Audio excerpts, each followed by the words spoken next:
Jadi kami menghimbau dari Dinas PU Kota Medan, pertama-tama mohon maaf yang sebesar-besarnya atas keterbatasan kami untuk melayani masyarakat dari aspek infrastruktur jalan dan drainase. Sebelum lanjut nonton video ini, jangan lupa tekan tombol subscribe, nyalain loncengnya, like, dan share ke teman-teman kalian.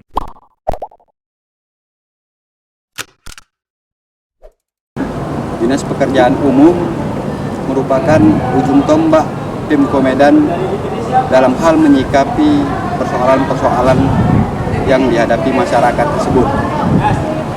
Kali ini media delegasi akan menyambangi Kepala Dinas Pekerjaan Umum Bapak Julfansah Ali Saputra SDMN untuk melihat aktivitas beliau di dinas yang pernah menjadi sorotan aparat penegak hukum.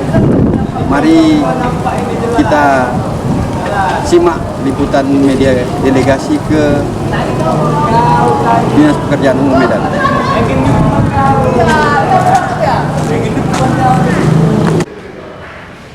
Selamat siang, Bang.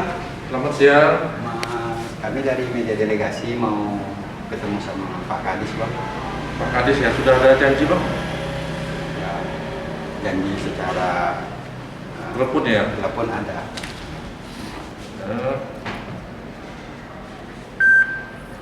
Media delegasi ya? Iya, Baik. ikan sari, Bang. Siap.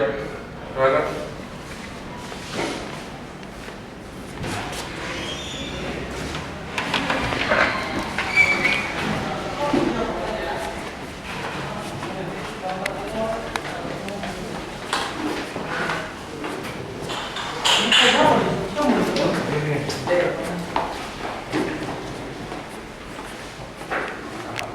Ya.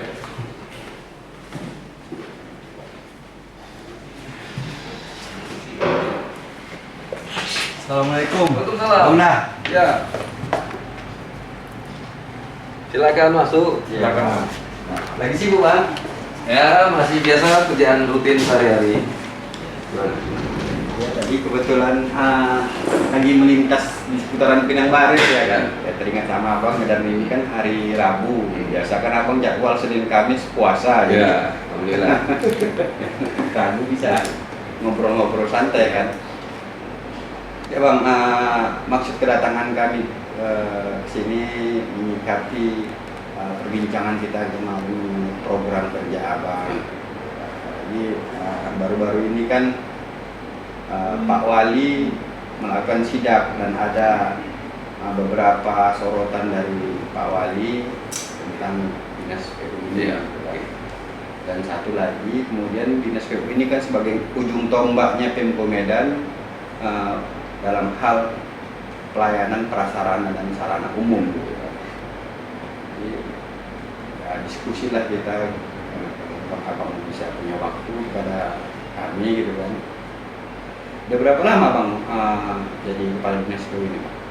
Kalau hitungan duduk di sininya itu sejak 22 November 2019 itu 2019. ya PLT sebagai pelaksana tugas. Kemudian definitifnya setelah melalui proses lelang jabatan itu definitifnya di tanggal 3 Juli 2020. Berarti kalau dari apa namanya duduk di sininya sudah setahun lebih. Tapi kalau dari resminya secara de jurinya dia baru sekitar 8 bulan. 8 bulan lah duduk di sini. Bang, tadi seperti yang saya sampaikan, Dinas PU ini kan sebagai ujung tombak. Sementara seperti yang kita ketahui sampai hari ini persoalan banjir dan jalan rusak masih menjadi masalah yang dikeluhkan oleh warga gitu ya. Menyikapi dua hal ini, ada tidak program Abang selaku Kepala Dinas Pekerjaan Umum? Ya, kalau ditanya masalah program, sebenarnya program untuk penanganan infrastruktur khususnya jalan dan drainase itu programnya ya sedikit. Tapi kegiatannya yang harus diperbanyakkan. Maksudnya gimana? Jadi kalau dalam Permendagri 13 program itu ya program pembangunan jalan, program peningkatan jalan, rehabilitasi gitu ya. Kalau drainase sama, artinya program pembangunan drainase gitu. Jadi tidak ada yang istimewa untuk program. Yang harus diistimewakan adalah kegiatannya. Artinya wilayah mana yang mau kita dulukan untuk dibangun, untuk direhab, atau anggaran yang ditingkatkan. Persoalannya adalah persoalan penanganan infrastruktur di Kota Medan ini. Ya persoalannya persoalan penganggaran sebenarnya. Kalau dari saya lihat ya, dari inventarisir, penganggaran itu ya masih jauh lah dari hal yang dibutuhkan itu ya. Kalau saya ilustrasikan gini, panjang jalan di Kota Medan ini ada sepanjang 3.279 km. Yang masuk dalam kota ya? Iya, jalan kota. Karena jalan provinsi dan jalan nasional itu kan di luar kewenangan kita. Kewenangannya berarti Bina Marga Provinsi, dan kalau jalan nasional namanya Balai Besar Pelaksanaan Jalan Nasional (BBJN) di lokasi di Jalan Sakti Lubis. Sedangkan kita penanganannya hanya jalan kota. Jalan kota kita ini itu rata-rata kerusakannya itu sekitar 5% per tahun. 5% per tahun ya rata. Berarti kalau dikonversi sekitar 163 km rata-rata kerusakan setiap tahun. Ya jalan ini pasti rusak ya. Iya betul. Ini jalan nggak rusak karena dilintasi. Apalagi di Medan ini. Cuaca ya. Iya, hujan. Musuh besar dari aspal itu adalah air, ya kan. Nah, jadi kita butuh 5% setiap tahunnya untuk perbaikan jalan. Tapi dalam pelaksanaannya, dalam implementasinya, rata-rata penganggarannya hanya sekitar 1-2%. Gitu. Jadi kerusakan itu terakumulasi. Nah, jadi saya mungkin ini belum mengadakan penelitian secara mendalam ya, tapi mensurvei gitu ya, secara rigid. Tapi paling tidak kemarin ada wabah COVID yang mengurangi penganggaran di sektor perbaikan jalan. Itu pasti nanti terakumulasi kerusakannya. Jadi saya khawatir ini nggak 5% lagi sekarang. Bisa menjadi 8 atau 9%. Kan berarti sudah hampir 300 kilo berarti. Iya betul. Nah, jadi penganggarannya terbatas. Itu yang menyebabkan sana sini selalu diributkan dengan jalan rusak gitu ya. Jadi seperti kemarin tahun 2020 kita hanya bisa membangun 30 km. Kemudian untuk pelaksanaan pemeliharaan kayak patching kemarin ya hanya bisa 13 km karena pengurangan anggaran tuh ya. Iya. Jadi memang jauh dari yang dibutuhkan gitu ya. Ketersediaannya dengan yang dibutuhkan ini masih disparitasnya masih terlalu jauh. Itu menyebabkan kita masih disibukkan dengan jalan rusak gitu ya. Jadi apa solusinya? Solusinya berarti kita harus meminta bantuan lah ke pusat, ke provinsi untuk bisa menambah penganggaran dari bidang jalan. Itulah mungkin solusinya. Kemudian kalau untuk drainase ini persoalannya sebenarnya Kota Medan ini tidak perlu atau tidak harus mengalami banjir genangan. Kenapa? Kita dikelilingi oleh, bukan dikelilingi ya, berada di beberapa ruas sungai yang memang sungai-sungai ini bisa dimanfaatkan untuk mengalirkan air.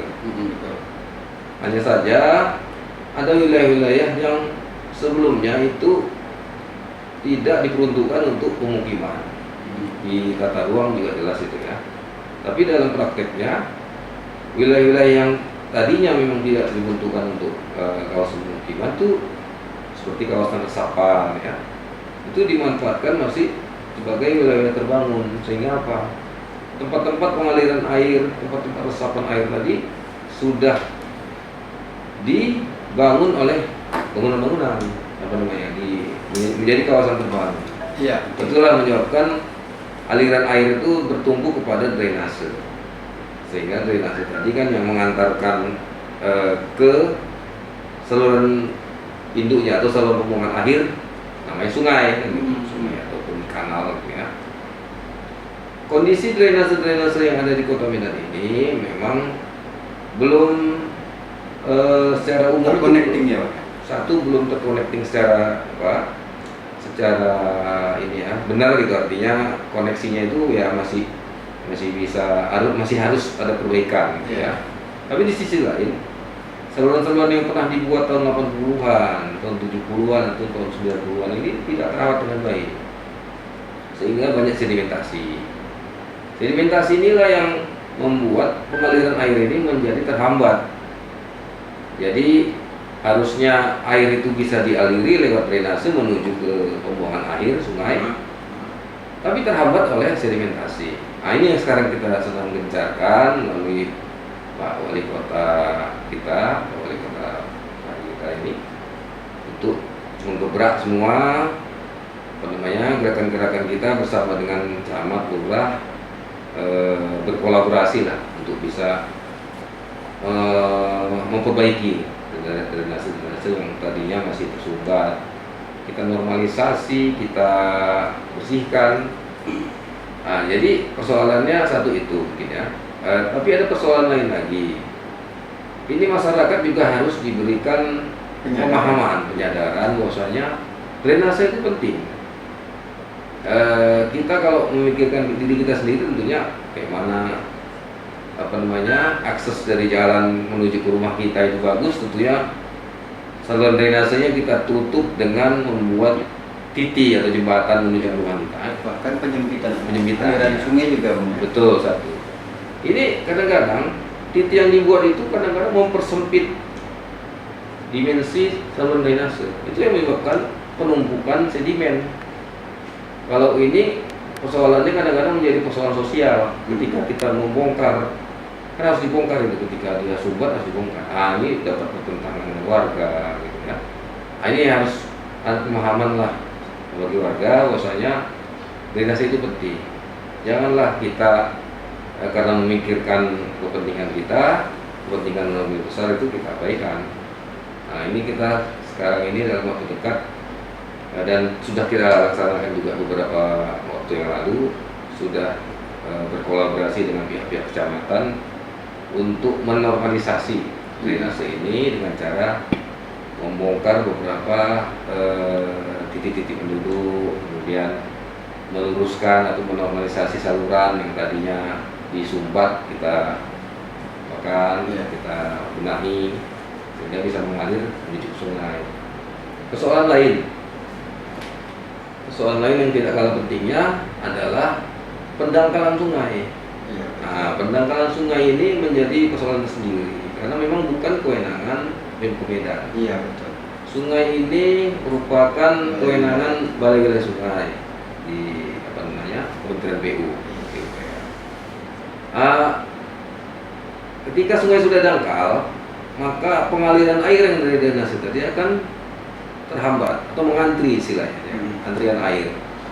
Jadi meskipun sudah kita benahi drainasenya, sudah kita bersihkan, normalisasi, tapi ketika air sungainya sudah dangkal, maka pengaliran air yang dari drainase tadi itu akan mengantri, sehingga terjadilah waktu tinggal namanya istilahnya, detention time. Jadi air-air yang tidak bisa mengalir dengan lancar menuju sungai itu akan tertahan menunggu antriannya sampai menuju sungai. Itu namanya detention. Itu upayakan tidak terlalu lama antrian air ini dengan cara apa? Kerjasama dengan pihak Balai Wilayah Sungai. Pihak Balai Wilayah Sungainya kita minta bantuan lah supaya segera menormalisasi atau mengeruk sebuah sungai-sungai yang penyebab dari backwater air. Karena air ketika sudah dialirkan tidak bisa antrian, makanya akan balik ke darat ya kan, itu istilah backwater.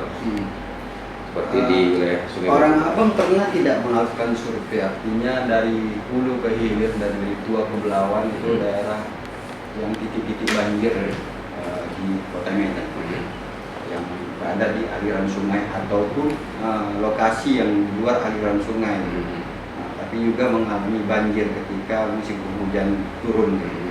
Ada tidak pernah melakukan survei Ya, kita kalau beberapa titik yang kira-kira menurut Abang sangat-sangat harus segera ditangani lah skala prioritasnya gitu. iya.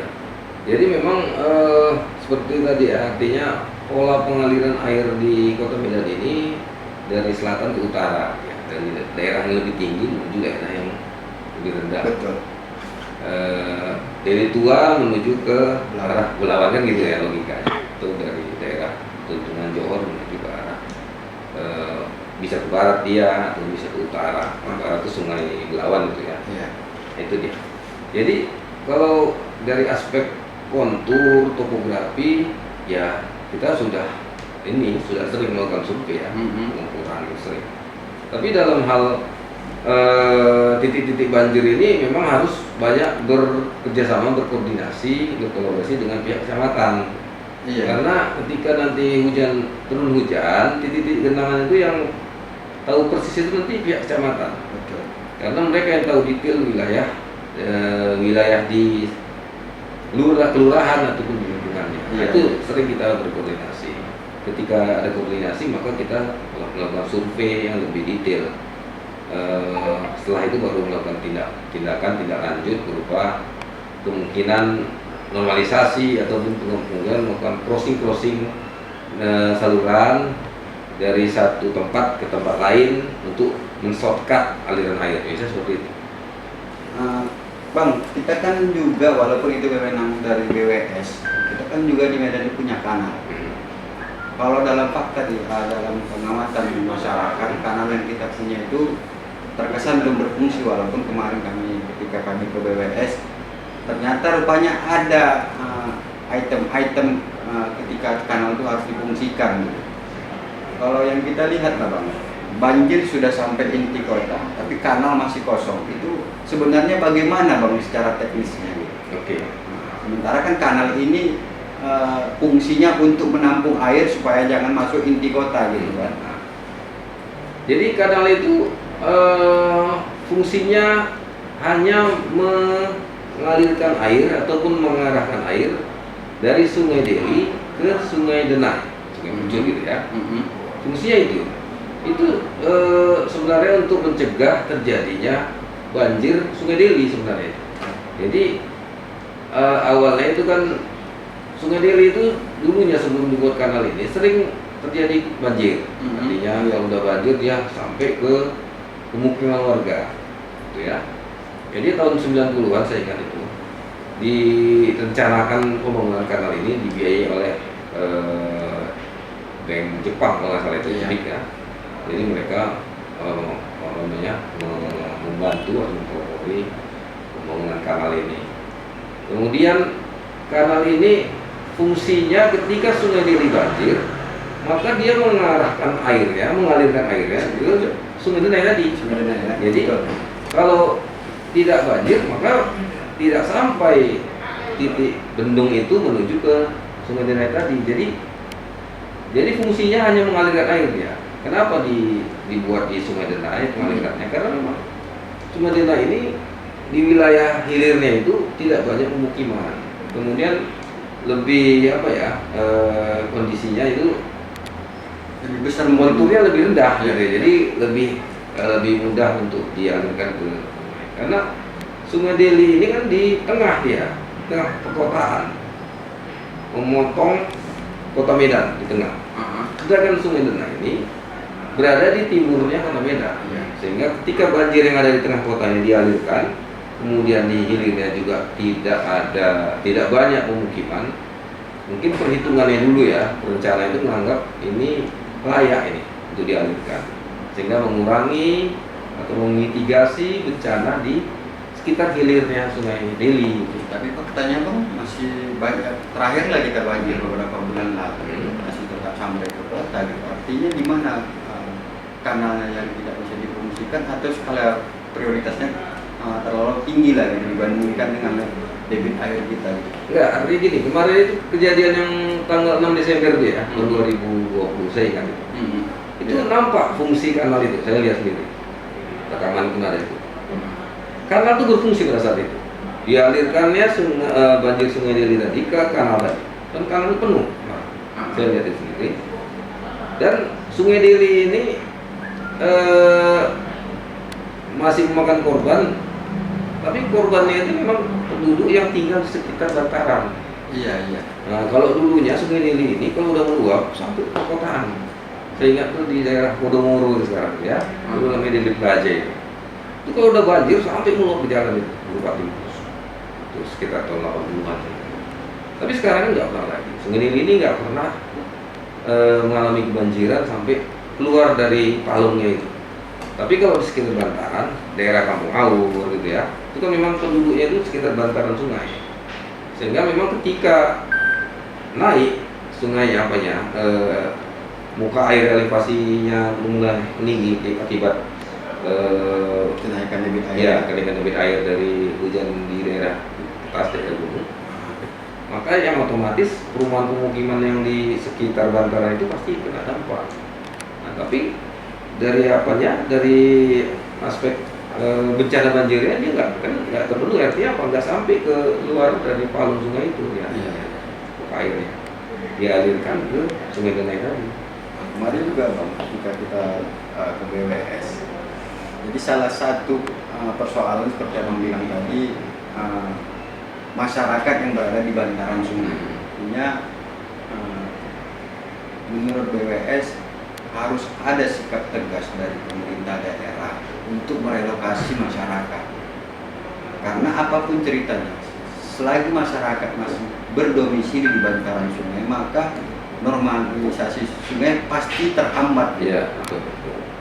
Dalam hal inilah, artinya Dinas PU selaku pihak yang berwenang, ujung tombaknya Pemko Medan itu memikirkan relokasi itu sudah ada tidak untuk prospek jangka panjang relokasi titik-titik masyarakat yang berada di bantaran sungai. Contoh misalnya yang di Pantai Gunung, di belakang Waspada itu kan yang paling terdampak gitu kan, atau daerah Sungai Mati gitu kan. Nah, tidak gitu kan. Jadi kemarin gini,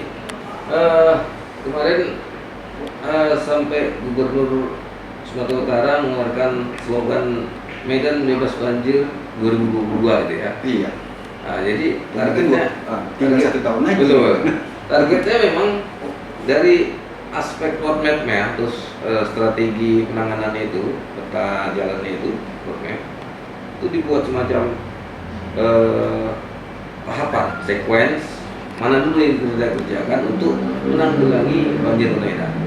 Pertama khususnya di daerah bantaran tadi itu ya. Bantaran itu kan ada manusia di situ yang bermukim di sekitar bantaran itu kan gitu kan. Dan banyak, bukan sedikit. Iya, betul. Dan sudah ratusan tahun. Betul. Nah, jadi nggak bisa lagi kita semena-mena untuk menggusur. Sedangkan persoalan teknisnya, sungai itu kan ketika harus dinormalisasi, diekskavasi, dikorek, kan, maka membutuhkan tempat ruang untuk bisa Pembuangan. akses alat beratnya untuk masuk, kemudian sisa galiannya, sisa korean itu harus dipilot ke pinggiran. Masih ada penduduk situ. Jadi langkah awalnya memang harus pertama merelokasi. Relokasi kan nggak mungkin penduduk langsung diusir kan nggak kan. Jadi pemerintah memang harus menyiapkan lahan untuk pembangunan perumahan yang mana nanti ketika masyarakat yang di sekitar bantaran itu dipindahkan kan gitu. Berarti yang harus dilakukan adalah membangun, menyiapkan lahannya, kemudian membangun berupa rumah susun. Iya, betul. Gitu kan. Kemudian tahap selanjutnya apa? Mensosialisasikan. Ayo masyarakat pindahlah ke Menyiapkan dulu ya. Iya, menyiapkan dulu. Pindahlah ke rumah susun yang sudah diurus. Karena lahan kamu ini merupakan sempadan sungai yang secara lengkap ini adalah kawasan lindung. Itu kawasan lindung. Betul, jalur hijau ya. Jalur hijau kawasan lindung. Jadi ada kok di perhitungan Permen PU maksudnya itu. Kalau di perkotaan yang ada 200 meter, kalau di luar perkotaan 50 meter. Jadi 15 meter itu nggak boleh ada sesuatu yang terbangun gitu ya, bangunan. Sedangkan dia bukan 15 meter lagi, sudah di bibir Bahkan sungai aja. separuhnya pun Separuhnya udah di bawah sungai ya. gitu. Jadi harus pertama dipindahkan. Memindahkan ini kan berarti membangun dulu, baru mensosialisasi, karena ini manusia kan perlu diajak, mau dia. Ini memang harus kerjanya lintas sektor dan lintas kewenangan. Iya memang betul. Nah, Harus ada koordinasi dengan koordinasi pusat betul. Jadi betul-betul serius kita mah. Persoalannya harusnya kan 2022 selesai ini kan, tapi qadarullah kemarin ada wabah Covid, sehingga tahapan-tahapan ini udah nggak tentu lagi, udah nggak sesuai dengan tahapannya lagi. Berarti harus dikaji ulang slogan Pak Gubernur. Artinya untuk menciptakan medan yang bebas banjir tadi dengan cara apa? Dengan cara menormalisasi sungai, itu harus dikaji ulang dari aspek penjadwalannya. Karena memang kurang semua anggaran ini. Bagaimana kita membangun rumah susunnya? Betul. Bagaimana kita mensosialisasi untuk memindahkan? Kemudian bagaimana kita untuk mengekskavasi atau menormalisasi sungai tadi? Itu waktu lagi, jadi harus penjadwalan ulang lagi proses-proses yang seperti direncanakan tadi. Itu dia. Itu Bang, selain tadi lah 2 sektor tadi, dalam master plan Abang, program kerja Abang di PU Medan ini apa lagi gitu? Dalam rangka apa nih? Ya, Penanggulangan genangan atau untuk jalan? seluruhnya lah. Seluruhnya, Artinya kan tadi kita sudah bicara mengenai banjir dan jalan. Dan selain itu ada lagi tidak master plan untuk program kerja Abang ke depan gitu, Iya. yang mau dikerjakan? Oke. Jadi memang kita sangat berharap support dari pemerintah pusat dan provinsi, khususnya persoalan peningkatan anggaran.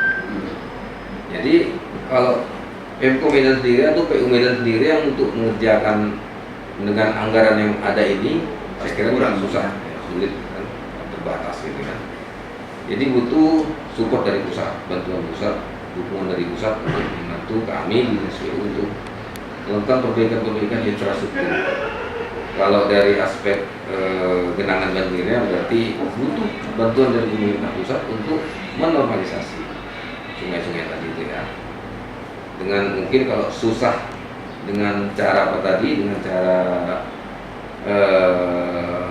merelokasi mungkin jangka panjang. Ini kita pikirkan nih, alat apa yang bisa masuk ke dalam sungai itu bisa mengekskavasi tanpa harus membutuhkan ruang-ruang yang ada itu. Gitu. Misalnya ada alat sesuatu alat yang bisa mengeruk kapal keruk gitu ya, kapal keruk ini yang bisa mengeruk semua sedimentasi sungai. Itu mungkin salah satu contoh. Bisa dipikirkan, bisa didiskusikan nanti. Karena saya dengar di negara Cina sana, negara Tiongkok, mereka sudah menerapkan itu. Iya, jadi menggunakan kapal keruk yang mini untuk mengurus sedimentasi sungai, sehingga apa namanya perumahan pemukiman warga sekitar sungai itu nggak terganggu. Udah jalan aja alatnya ini berupa kapal keruk itu, kemudian dikumpuli semua sisa sedimentasi ya, ketika mengalir ke arah hilir atau tempat yang bisa dibuang, dibuangkannya keruknya lagi seperti itu. Jadi mungkin itu salah satu inovasi, mungkin nanti bisa kita pikirkan sama-sama. Tapi kok sekuensinya tadi harus relokasi itu saya kira memakan waktu lagi ya. Dengan persoalan banjir harus segera tuntas. Kalau persoalan jalan, ada beberapa titik di Kota Medan ini yang masih perlu dibangun flyover. Itu kami surati sudah Kementerian PU, iya, Pondok Kelapa ya. Lubur itu sangat perlu flyover. Kemudian Aksara ya, menuju ke Panci apa namanya, menuju ke Tegas Jon Ya. perlu flyover untuk mengurangi konflik intersection itu, konflik persimpangan, sehingga mengurangi kemacetan. Nah, itu persoalan-persoalan yang perlu bantuan dari pemerintah pusat. Kemudian tadi Abang menyinggung masalah alat gitu kan. Jadi sementara kemarin juga ketika sidaknya wali kota ke sini juga menyinggung masalah alat canggih. Iya. Itu apa sebenarnya Bang alat canggih yang dimaksud? Iya. Jadi kan masyarakat bertanya, Iya. PU mungkin memiliki alat yang paling canggih saat ini gitu. Apa itu Bang? Iya. Saya kira itu terlalu apa ya, euforia itu ya, sebenarnya terlalu hiperbola lah, canggih. Alat-alat itu buatan tahun 90-an. Ada terakhir tahun 2017 itu pun jenisnya ya jenis truk lah. Truk itu kan biasa ya, nggak canggih-canggih kali. Kalau ekskavatornya rata-rata buatan tahun 90-an. Kemudian alat grader itu buatan tahun 70-an. Wah, kalau lebih yang canggih ya nggak canggih tahun 70-an. Jadi alat-alat kita itu alat-alat umurnya yang sudah lama tapi masih bisa berfungsi. Ya pesannya canggih karena macamnya digerakkan oleh hidrolik, bisa ngangkat sesuatu yang berat dengan macamnya. Iya. Tapi nggak canggih. Biasa-biasa aja alat itu kan sudah banyak kita lihat di tempat-tempat lain alat-alat seperti itu. Nggak canggih-canggih. Bahkan alat namanya AMP, Aspal Mixing Plant, untuk memproduksi hot mix untuk aspal jalan itu buatan tahun 70-an, tahun 80-an yang kapasitasnya hanya 70 ton. Nah itu lihat ya. Sedangkan sekarang udah ada yang 1000 ton kapasitas AMP sekarang yang dikelola oleh swasta gitu. Jadi yang nggak canggih-canggih lagi, biasa-biasa aja. Hanya saja alat tersebut masih terawat gitu. Jadi masih bisa digunakan, masih bisa bekerja, berfungsi, mengatasi persoalan-persoalan di masyarakat, infrastruktur gitu ya. Jadi itu sebenarnya alat yang ada di PU ini nggak terlalu biasa. Bang, satu lagi Bang yang saya tanyakan. Ini mohon maaf sebenarnya. Kan dinas PU ini juga dikenal sebagai dinas teknik, artinya dinas yang setiap tahunnya ada pekerjaan, ada proyek, dan otomatis juga menjadi pantauan aparat penegak hukum. Terbukti sebelum abang juga akhirnya terjerat gitu kan, kepala dinas sebelum abang. Menyikapi hal ini Bang dalam hal clean government di internal dinas PU maupun dengan pihak ketiga, apa kira-kira kiat yang abang persiapkan supaya kita bilanglah istilah pasaran sama-sama enak tidur, sama-sama enak makan, dan akhir di hari tua dengan keluarga gitu, bukan di hotel Prodio gitu. Jadi sebenarnya kita coba dari awal, kita coba sama kawan-kawan di sini, begitu saya masuk, saya coba melakukan pekerjaan kita sesuai dengan aturan dan ketentuan. Jangan ada lompatan, jumping misalnya. Prosedur ketentuan dalam pekerjaan ini kan ada. Untuk melaksanakan yang ini harus ini dulu, harus ada aturan ini, harus ada aturan ini sampai ke aturan berikutnya. Step by step. Iya, jadi ikuti aturannya sesuai dengan ketentuan. Nggak boleh lompatan. Iya, belum lagi sini udah ngompat ya. Karena sudah lama kenal lah. Itu dia, gitu, lompat ya, ada lompatan sehingga apa? Itulah yang namanya melanggar hukum. Lompatan-lompatan, jumping itu namanya melanggar hukum. Ya, kalau udah melanggar hukum kan kita sendiri yang susah kejerat hukumnya. Jadi kalau apa namanya diduga berkorupsi ya, biasa artinya dalam setiap proyek-proyek itu kan ada anggaran. Plus minus. Iya, ada anggaran, kemudian dikelola anggaran itu. Ya wajar aja orang menduga ada korupsi, maaf, ya wajar. Tapi kan bisa dibuktikan dengan apa namanya, implementasi di lapangan. Betul nggak yang dikerjakannya sesuai dengan spek? Iya, betul. Dan itu yang menilai, ada yang menilai kan BPK kan, Badan Pemeriksa Keuangan. Betul nggak mereka masalah? Ketika ada temuan tuntutan ganti rugi yang diterbitkan oleh BPK, ya harus selesaikan gitu. Jadi nggak bisa dari pihak-pihak manapun untuk mengintervensi kerjaan-kerjaan yang harusnya dilaksanakan oleh instansi resmi seperti BPK, seperti ya maaf kawan-kawan kita di LSM belum apa-apa sudah langsung menjudge ini korupsi gitu. Kan harus dibuktikan dulu. Yang namanya korupsi kan harus ada namanya. Iya, seperti itu ya. Jadi harus fair lah kita kan, ada aturan mainnya, ada aturan hukumnya, kemudian tahapan-tahapannya kita lewati semua. Ketika tahapan-tahapannya dilewati, ya mudah-mudahan tidak ada masalah gitu ya.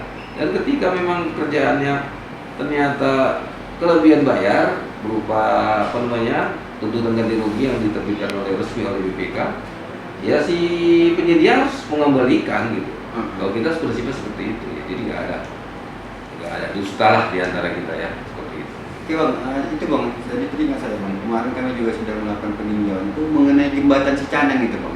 Itu salah satu yang hari ini masih tetap digaungkan oleh aktivis-aktivis. Itu sebenarnya bagaimana Bang? Duduk ceritanya. Ya, jembatan Cicaneng itu sebenarnya begini, kalau dari historisnya ya, menurunkan ceritanya ini saya pun karena dosa masa lalu. Iya, jadi jembatan ini sebenarnya dibuat tahun 80-an. oleh Dinas Bina Marga Provinsi itu Pak. Mhm. Bentangnya itu hanya 20 meter. Bentang jembatan artinya sungainya itu hanya lebar 20 meter. Iya, iya. Sungai Belawan itu kan 20 meter. Jadi seiring waktu terjadi gerusan-gerusan Mhm. sehingga sungainya melebar. Jembatannya mulai goyang. Dan dulu batang kelapa itu masih sebelum dibangun oleh provinsi, batang kelapa. Kemudian dibangun jembatan Akausi gitu kan dengan bentang yang sedikit. Kemudian dibangun lagi, dicoba karena banyak kerusakan-kerusakan, banyak permintaan, usulan, itu harus Pemko Medan menanganilah gitu ya. Tahun 2016 dilaksanakan perencanaan. Bentangnya itu direncanakan menjadi 30 meter begitu ya. Dulu 20 ya, di 30 gitu kan. Tapi jembatan yang direncanakan jembatan beton. Dalam pelaksanaannya ya terjadi apa namanya? Runtuh gitu ya. Karena memang Iya. situasi alamnya sangat ekstrim. Runtuh. Belum banyak lah volume yang dikerjakan, masih baru memulai sudah runtuh dia. Diberhentikanlah proyek tahun 2017. Kemudian diulangi lagi di tahun 2018. Bentangnya itu kalau nggak salah menjadi 35 meter. Tambah karena gerusannya udah makin parah. Kemudian menurut runtuh lagi dia. Tidak, belum lagi jembatan itu berdiri udah kolaps. Kemudian diproseslah secara hukum segala macam. Kemudian tuntutan warga makin kuat ini. Ya harus segera dibangun gitu. Jadi rencanakan lagi di tahun 2019 itu dengan bentang 40 meter, gitu kan. Jadi direncanakan. Kata Allah, kadisnya bermasalah kemarin Pak Isa. Iya. Jadi proyek ini berhenti di tahun 2019. Dia jadi dilaksanakan. Di masa apa? Di masa saya kan masuk di akhir itu ya. Iya. Saya melihat ada proyek jembatan yang tidak dikerjakan. Jadi saya bertekad 2020 harus kita kerjakan. Mhm. Ketika kami sudah memulai 2020 dengan bentang desain awal 40, ternyata di lapangan Sudah melebar lagi. sudah jadi 60 gitu. Sementara proyeknya udah tender, udah apa segala macam. Gerusan ini kuat. Dipaksakan. Dan yang 40 itu Iya. udah namun cukup. Nggak mungkin lagi ya? Iya. Tapi saya bertekad ini harus dibangun, harus ini. Sampai mana di kekuatan anggaran ini untuk membangun jembatan ini. Jadilah abutmennya. Yang penting abutmen sekarang. Abutmen itu semacam fondasi lah, tonggak jembatan itu. Karena itu yang paling berat sebenarnya. Alhamdulillah di tahun 2020 kemarin abutmennya sudah selesai, gitu ya. Hanya saja kebutuhan anggarannya dan ketersediaan waktunya kan nggak cukup tuh mau menyelesaikan itu karena soalan ekstrimnya alam di situ kan. Jadi kita didampingi oleh BPKP, oleh Kejaksaan Tinggi, mereka dampingi kita terus supaya nggak menyalah gitu kan dalam prosedur pelaksanaannya. Ya tuntas jembatan ini dengan abutmennya aja, karena untuk melakukan pembuatan lantai Berarti bertahap lah bang ya. bertahap. Artinya rangka dulu ya. Rangka dulu apa dulu? Abutmen dulu, abutmen. Abutmen dulu ya. Abutmen dulu. Kita minta lagi anggaran di tahun 2021 ini melalui TAPD dan DPRD, alhamdulillah disetujui ada tambahan 9 miliar untuk pembuatan rangka. Karena untuk membuat jembatan beton sudah tidak layak lagi, bentangnya sudah terlalu jauh. 60 meter ya, pakai rangka baja. Dan insya Allah dalam waktu dekat akan dimulai proses tendernya. Oke bang, di akhir session kan mungkin ada pesan abang kepada masyarakat ataupun permohonan maaf dari PU. Mungkin ada masyarakat yang merasa kurang nyaman ya, yang mengenai jalan, mengenai banjir. Iya. Saya sampaikan ke masyarakat. Jadi kami menghimbau dari Dinas PU Kota Medan, pertama-tama mohon maaf yang sebesar-besarnya atas keterbatasan kami untuk melayani masyarakat dari aspek infrastruktur jalan dan drainase. Kami tetap berupaya, tetap berusaha berupaya untuk bisa secara maksimal melayani masyarakat dalam hal kenyamanannya, dalam bidang infrastruktur jalan dan drainase. Karena apa? karena mungkin keluhan selama ini warga masyarakat Kota Medan yang kurang puas ataupun kurang nyaman dengan kondisi jalan. Kami tetap akan berupaya untuk sebaik mungkin agar jalan-jalan di Kota Medan ini menjadi lebih baik, sehingga masyarakat lebih nyaman berkendara, mobilitas masyarakat dari satu tempat ke tempat lain juga bisa lebih lancar. Kemudian dari aspek genangan juga kami berupaya untuk mengurangi semaksimal mungkin titik-titik genangan yang ada di Kota Medan ini, sehingga ketika hujan turun masyarakat sudah tidak was-was lagi ke depannya. Insya Allah mudah-mudahan bersama masyarakat kami berharapkan doanya juga semoga Dinas PU bisa bekerja lebih optimal dan lebih maksimal.